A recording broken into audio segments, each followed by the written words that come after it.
Students, how are you? Students, मैं Govind Kumar class 9th वालों के लिए सब्जेक्ट भूगोल से लेसन 2 का चौथा पार्ट लेकर आए हैं। इसके पहले आप लेसन 2 का 3 पार्ट पढ़ चुके हैं। आप ये चौथा पार्ट अब पढ़ेंगे। तो चलिए शुरू करते हैं। ज्योग्राफी सब्जेक्ट से लिया गया है ये क्लास 9th वालों के लिए।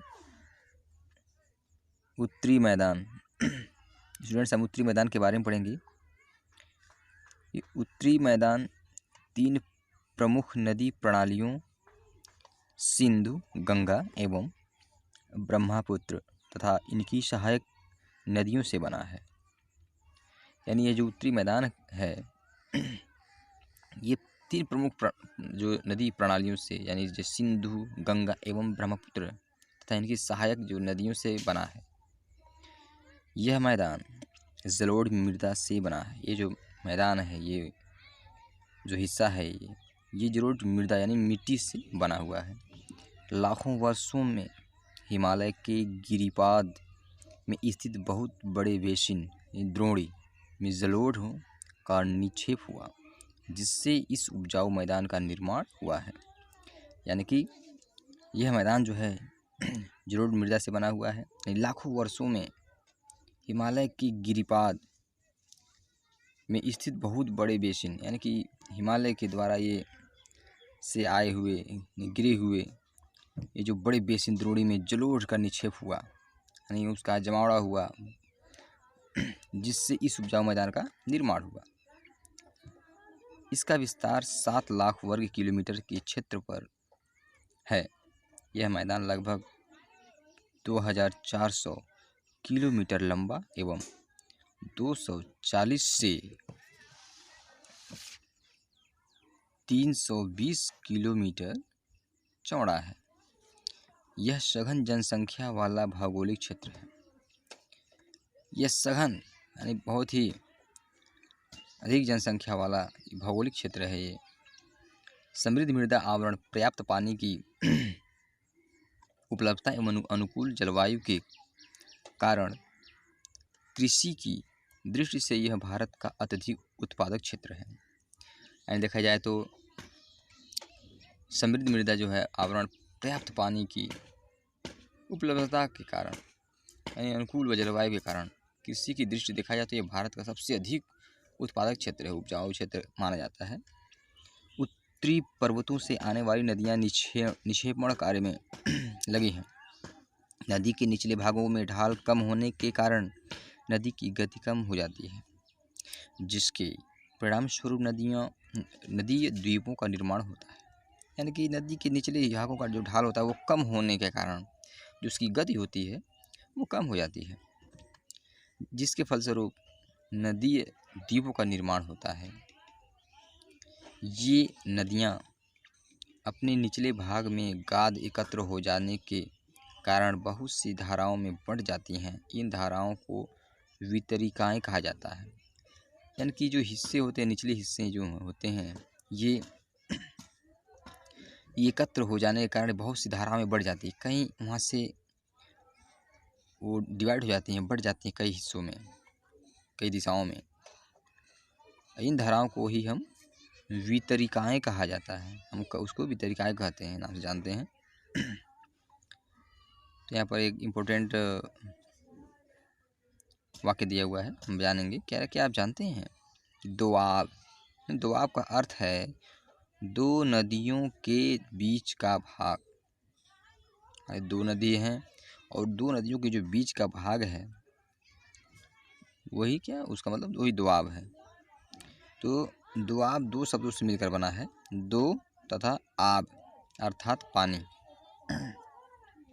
इसी प्रकार पंजाब भी 2 शब्दों से मिलकर बना है।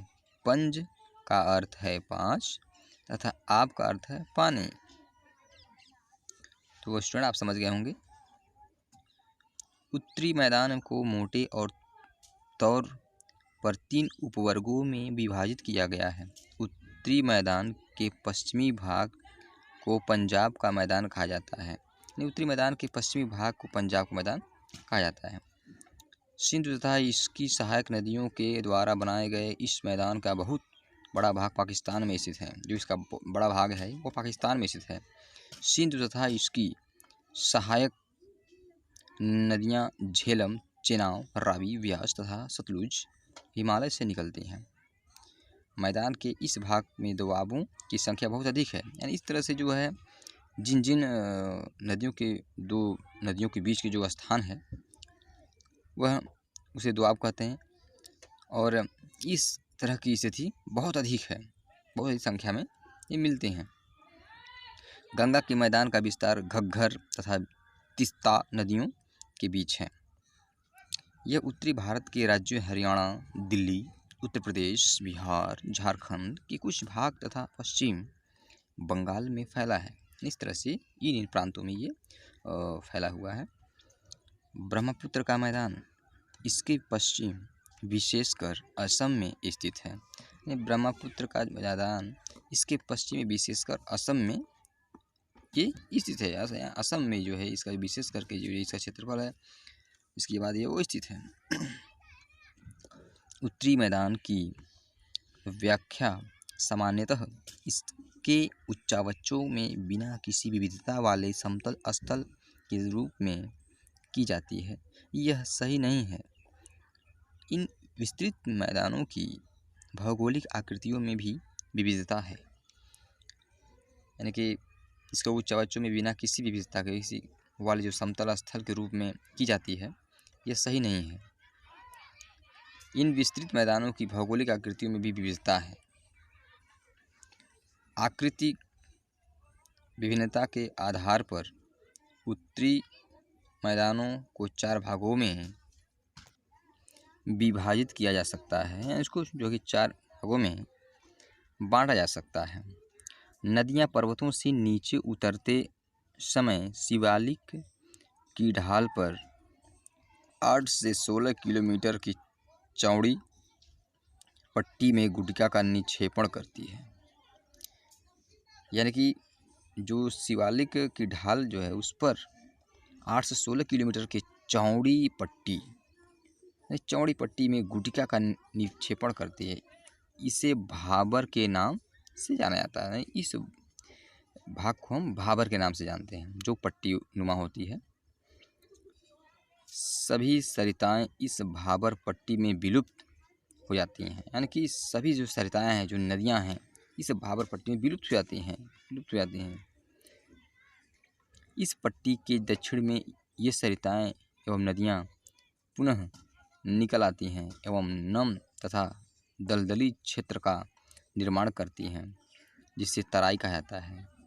इसको ही हम तराई कहते हैं। यानी कि एवं कह रहा है कि जो दलदली क्षेत्र का निर्माण करती है, ऐसे इस पट्टी का जो होता है, जो दक्षिण में ये सरिताएं जो हैं एवं नदियाँ पुनः निकल जाती हैं एवं नम तथा दलदली क्षेत्र का निर्माण करती हैं। इसे तराई कहा जाता है। यह वन्य प्राणियों से भरा घने जंगलों का क्षेत्र था। बंटवारे के बाद पाकिस्तान से आए शरणार्थियों को कृषि योग्य भूमि उपलब्ध कराने के लिए इस जंगल को काटा जा चुका है।